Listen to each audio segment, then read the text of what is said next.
Regular press conference by Minister Hayashi will now start. There are two comments to begin the press conference. From the 29th of April to the 7th of May, Trinidad and Tobago, Barbados, Peru, Chile, and Paraguay, these 5 countries, will be visited. Trinidad and Tobago and Barbados will be the very first time for the Minister of Foreign Affairs of Japan to visit.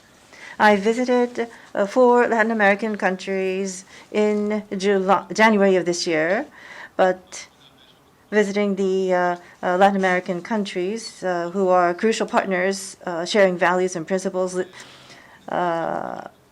and listening to the voices broadly of the international community is extremely critical for our country, and that is the purpose of the visit. And as the G7 presidency, listening to the broad voices of the international community is extremely critical.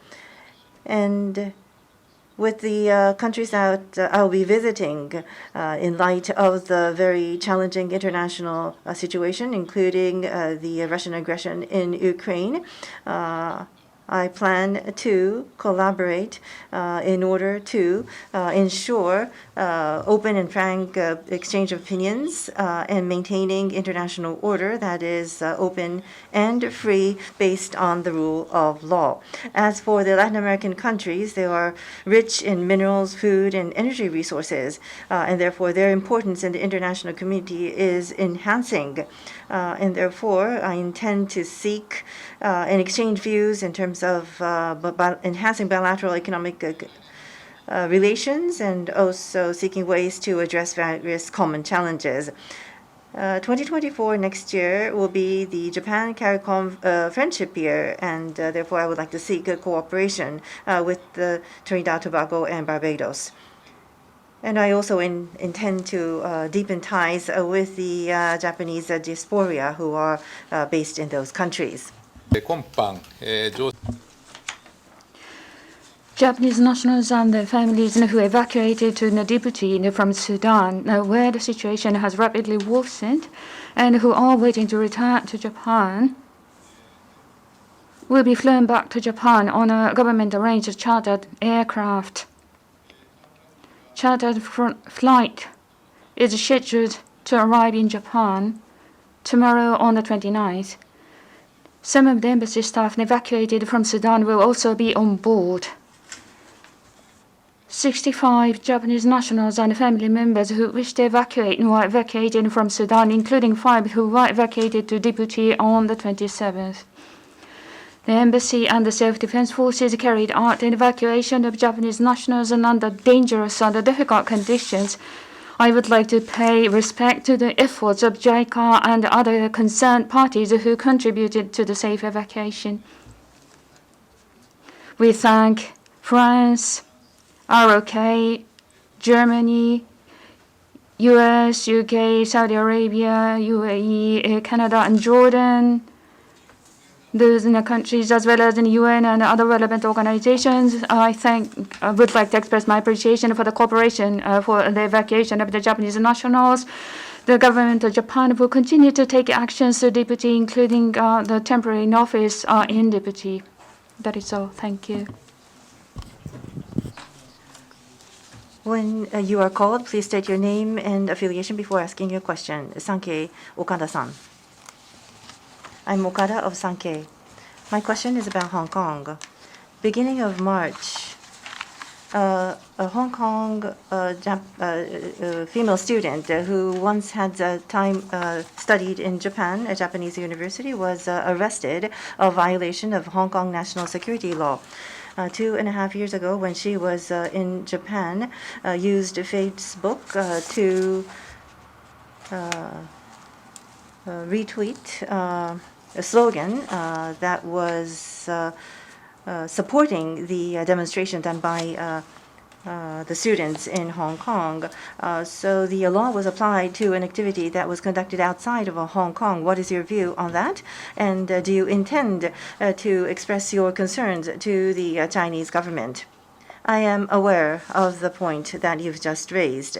For Japan, we intend to ensure the universal value and principles, freedom, and respect for basic human rights and the rule of law. Ensuring these values in China is extremely critical, and therefore Japan has been communicating this directly to the Chinese government.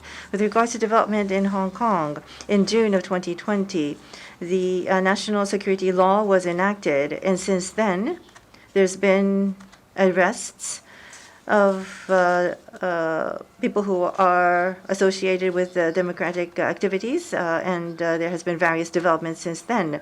And the Hong Kong Basic Law, which stipulates the election system in Hong Kong, has been amended in March of 2021, and therefore it could undermine a one-state, two-system mechanism, and we have grave concerns on that. As for Japan, we have been asking and strongly urging the Chinese and Hong Kong authorities to ensure freedom of speech and freedom of press that is stipulated in the Hong Kong Basic Act. We will continue to press to the Chinese side in collaboration with Hong Kong. Chugoku Shimbun, Higuchi-san. I'm Higuchi of Chugoku Shimbun. The U.S. and the ROK and the summit meeting, I have a question.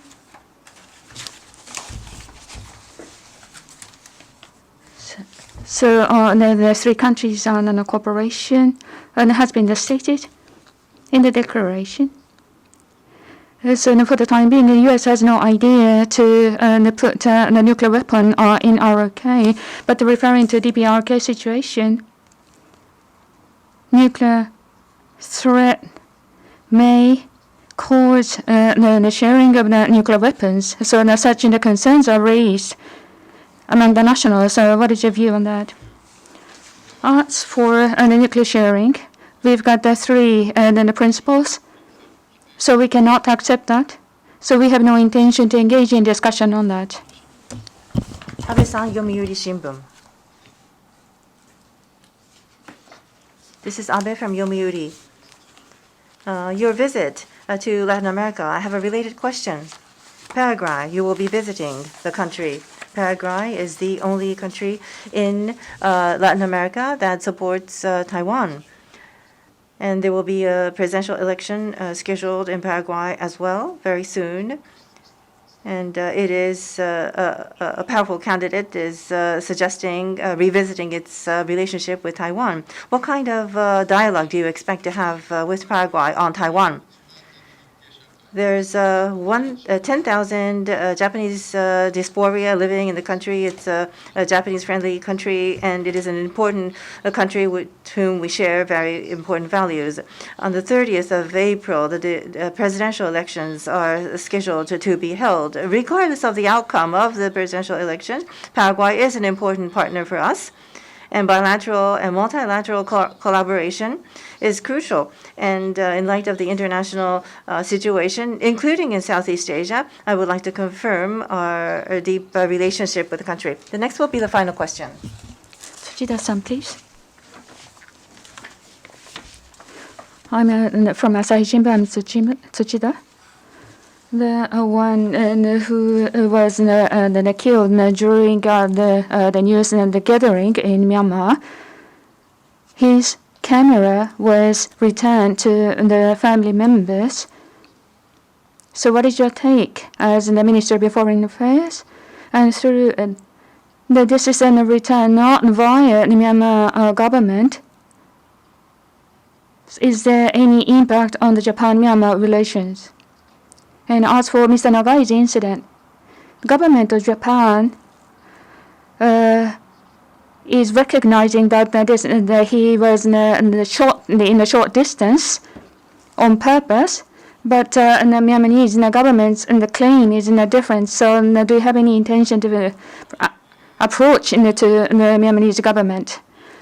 The September 2007, Mr. Kenji Nagai, during his news coverage, and he was shot and dead in Myanmar. It was indeed a sad tragedy, and it's been more than 15 years. So I would like to pay my sincerest condolences, and for the deceased ones and the family members, I would like to sincerely express my sympathy. As the government of Japan, and for the clarification of the root cause of the incident and return of his goods have been constantly requested, inclusive of the video camera. This time, the return of the video camera of Mr. Nagai is in line with an aspiration of his family members, but it took a long time, so it was regrettable. And as for the clarifying and root causes of the incident, there are a gap in understanding between the two governments, so we will continuously make requests of clarify the situation. So this concludes the press conference. Thank you very much.